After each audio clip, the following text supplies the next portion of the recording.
Filho do imperador Nerva, Trajano nasceu na Hispania. Essa região compreendia o que é hoje Portugal, Espanha, Andorra, Gibraltar e uma pequena parte ao sul da França. Marco Ulpio Nerva Trajano foi um imperador romano entre os anos 98 e 117 d.C. É lembrado como um soldado imperador de sucesso que presidiu uma das maiores expansões militares da história romana e levou o império a atingir sua maior extensão territorial. Entre os anos 101 e 106 d.C., em guerras sucessivas, o imperador Trajano mobilizou dezenas de milhares de soldados e transpôs o rio Danúbio para derrotar por 2 vezes o poderoso império bárbaro liderado pelo rei Decébalo. A guerra de Trajano contra os dácios, uma civilização que ocupava parte de alguns atuais países do leste europeu, principalmente a Romênia, foram acontecimentos que garantiram seu reinado por 19 anos.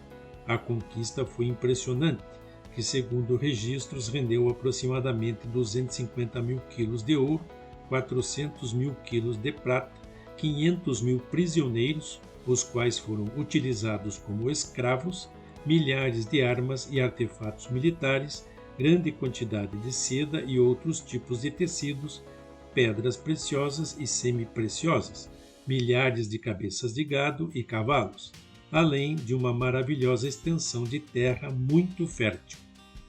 Trajano ganhou o epiteto honorário de Dácios Máximos, ou seja, o maior dos dácios, e também um monumento conhecido como Troféu de Trajano, que está instalado na cidade de Adanclise, na Romênia.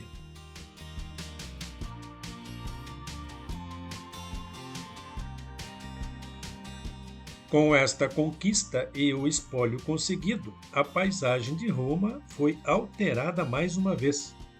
Para comemorar a vitória, Trajano mandou construir todo o complexo de seu fórum. Entre outras edificações, ali foi construída a coluna em mármore de Carrara, com 38 metros de altura, coroada com uma estátua em bronze do conquistador. Em torno da coluna encontra-se uma faixa em espiral contando a narrativa das campanhas contra os dácios. Milhares de romanos e dácios espetacularmente esculpidos marcham, lutam, navegam, negociam, discutem e morrem em 155 cenas. O imperador aparece em 60 cenas, em ações militares, discursando aos soldados, assistindo a sacrifícios ou recebendo homenagens de inimigos derrotados. A sua atitude é a do homem investido de comando, nunca a de um imperador arrogante, dotado de poder e natureza divina. Esta belíssima coluna foi concluída no ano 113 e está em pé há mais de 1900 anos. Até a metade, os relevos contam a história da primeira batalha e depois sobre a segunda. Pela falta de cuidados, atualmente alguns relevos encontram-se desgastados, dificultando a identificação de algumas das cenas. A narrativa das 2 batalhas começa com a ilustração das fortificações romanas nas margens do rio Danúbio, da travessia do rio pelo exército e termina com a deportação dos vencidos, dos seus rebanhos e de seus tesouros. As cenas que se sucedem numa sequência contínua mostram numerosos episódios de guerra, mas com uma extraordinária riqueza descritiva de personagens, ambientes naturais, fortificações e arquitetura urbana sem precedentes na escultura romana. A obra é de um único e desconhecido artista designado mestre dos feitos de Trajano, mas criada com a ajuda de inúmeros colaboradores.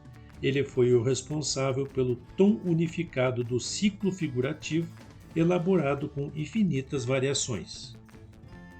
Cada uma das cenas é enriquecida com detalhes dramáticos, mas também afetuosos e prodigiosos, com gestos e rostos que se comunicam entre si, com trabalhos de construção enérgica e de combate. A figura de Trajano domina tudo como incansável maestro de uma orquestra.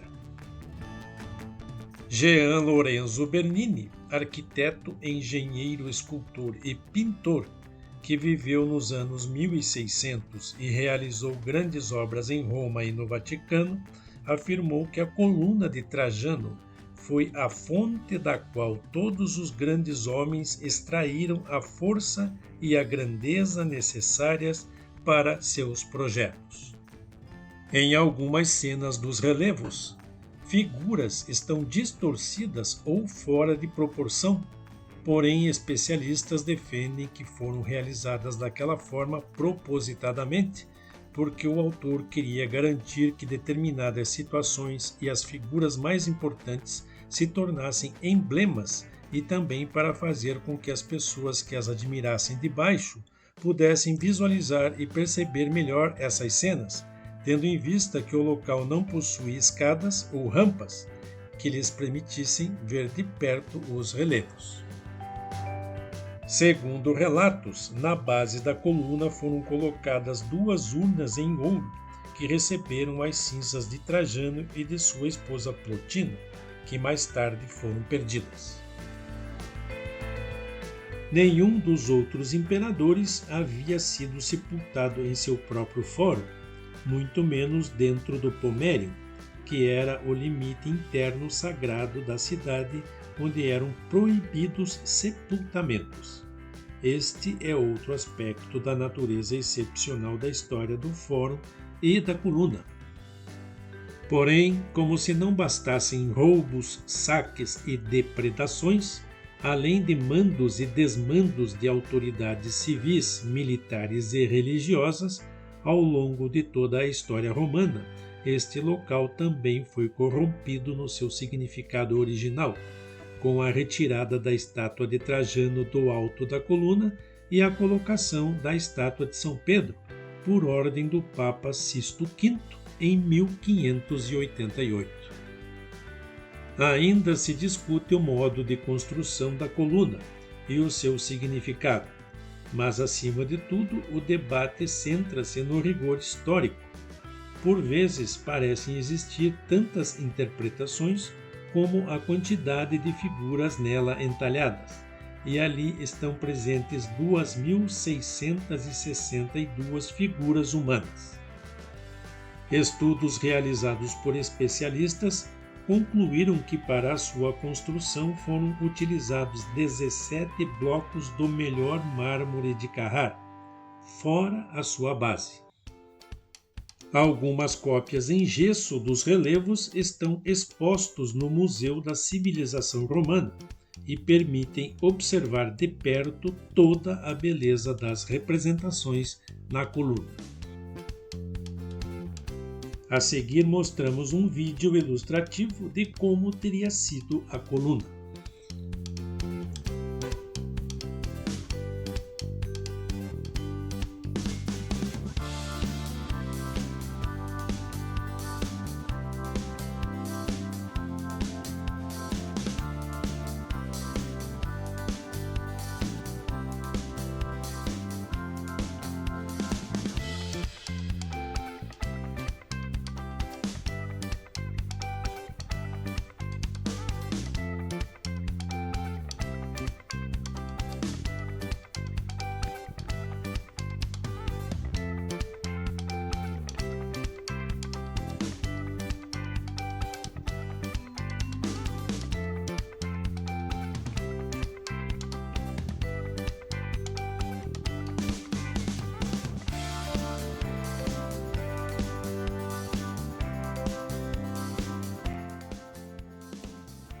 Para finalizar, apresentamos um vídeo animado sobre como a coluna teria sido construída.